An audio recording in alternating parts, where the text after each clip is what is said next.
For thousands of years, Aloë Vera has been considered a magical medicinal plant.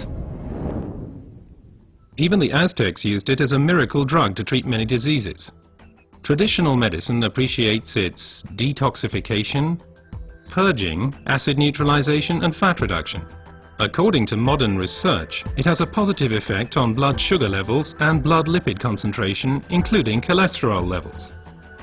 But aloe vera is not always aloe vera. Real aloe vera, the Aloe barbadensis, is a desert lily and is cultivated in arid regions, primarily in Central and South America. The effects of aloe vera are strongly dependent upon how it is processed, and the differences already begin with how it is harvested.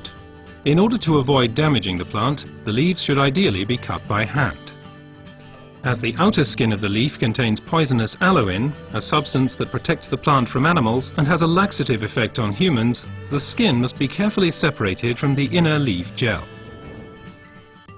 This leaf gel is the most valuable part of the aloe vera plant.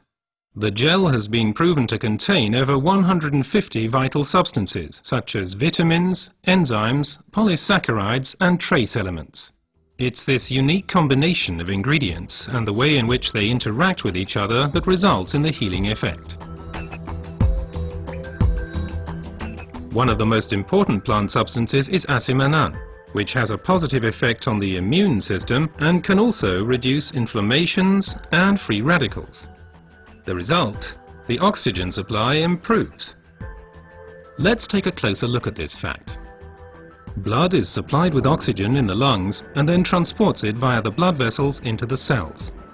The large blood vessels branch out, becoming smaller and smaller, until they turn into tiny capillaries.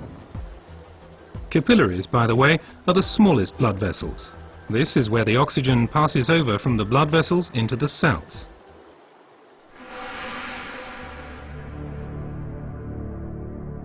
Poor eating habits, environmental pollution, stress and increased physical effort weaken our immune system. Free radicals have an easier time of things and can cause microinflammations throughout the body.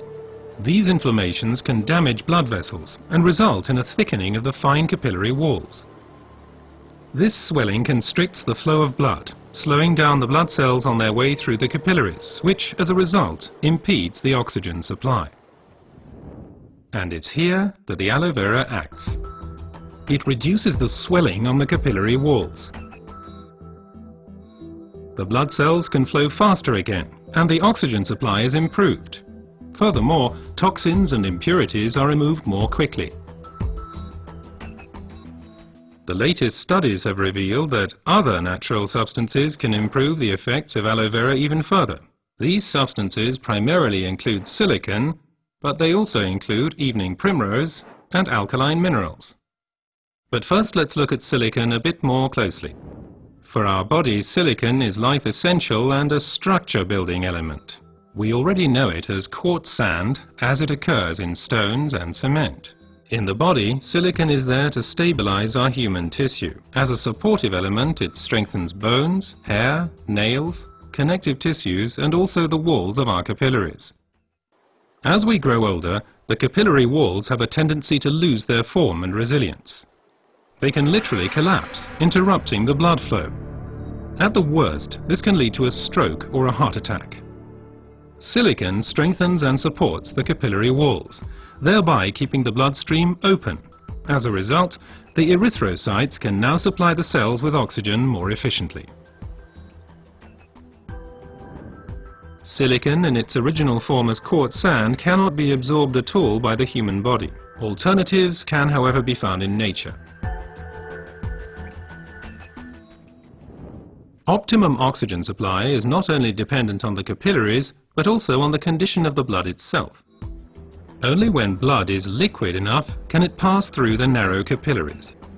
For improving flow properties of blood, we have evening primrose with its polyunsaturated fatty acids and basic alkaline minerals. Polyunsaturated fatty acids make the blood thinner. They prevent the congglutination or sticking together of blood cells and thereby stop clotting of the blood. Alkaline minerals support the elasticity of the red blood cells, thus helping them to pass through the tiny capillaries more smoothly. Both help to increase the blood's rate of flow and thus contribute to maintaining an optimum oxygen supply. So let's review the main points again. The supply of oxygen to our cells is a vital prerequisite for our overall health and also helps to safeguard us against serious illnesses. Aloë Vera, with its decongestant effect, improves the oxygen supply. Silicon strengthens the vessel walls and keeps the bloodstream open. Reinforcement comes from evening primrose and basic alkaline minerals. What traditional medicine has known for a long time has now also been confirmed by modern research.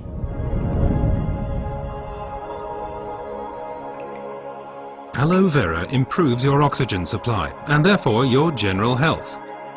Because oxygen means life. Place your trust in Aloë Vera.